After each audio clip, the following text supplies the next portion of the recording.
The banner lit my phone as steam curled from my mug, a message from Dad. "Saw your new car on Instagram. Impressive. We should talk."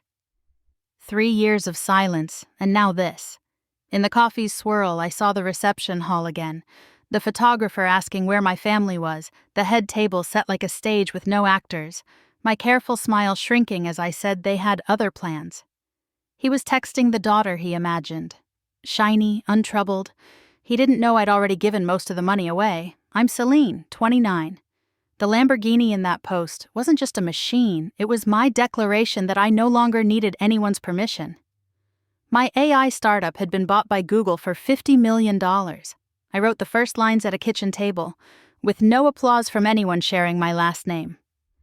The car stood for what they withheld: freedom, sovereignty, the right to choose who earns a chair at my table. Today I would answer him, but on my terms. It began years earlier, Christmas morning, 1998. My sister Brooke peeled wrapping paper off a desktop computer while I unboxed a dream house.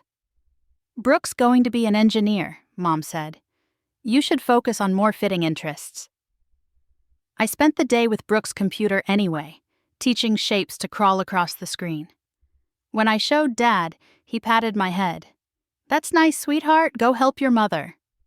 Middle school brought library books, late-night HTML, and a national contest I won while my parents chose Brooke's volleyball playoffs over my award ceremony. They never asked how it went, so I learned to stop asking.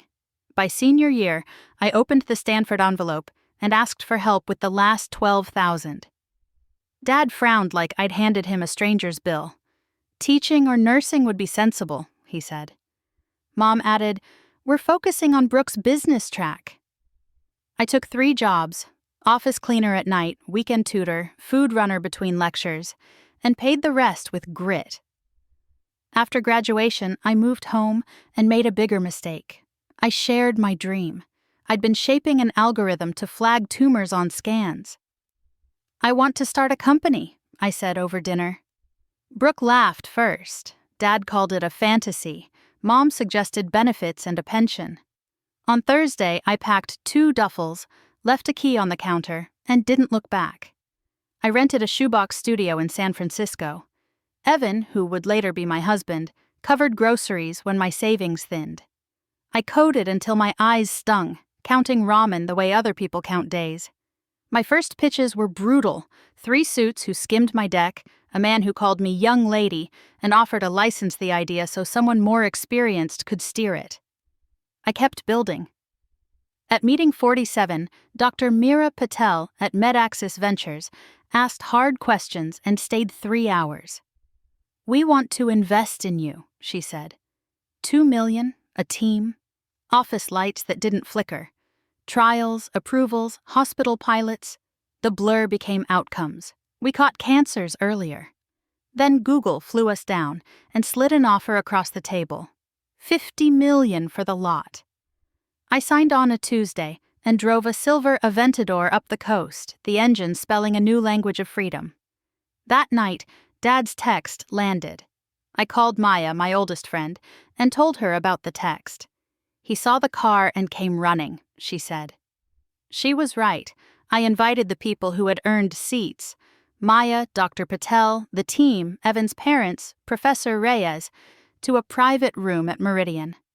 20 places, each with a handwritten letter: specific, grateful, true. I announced the Code Constellation Fund, $40 million in scholarships for girls pursuing computer science. The room stood and cheered. My chest felt clean. In the morning, I answered Dad. I'd sold the company and given most away. The phone rang at once. "You donated our money?" he said, anger through the speaker. "Family takes care of family. Your sister has loans." Mom's voice edged in. Brooke joined to say I owed them. "It wasn't your money," I said. "And I'm taking care of family, the kind that shows up." Maya, across the kitchen island, gestured for the phone.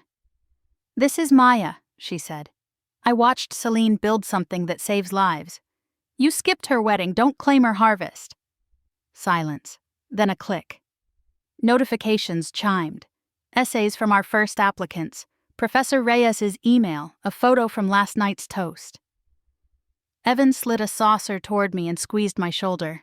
The ache I'd carried for years unspooled, thread by thread.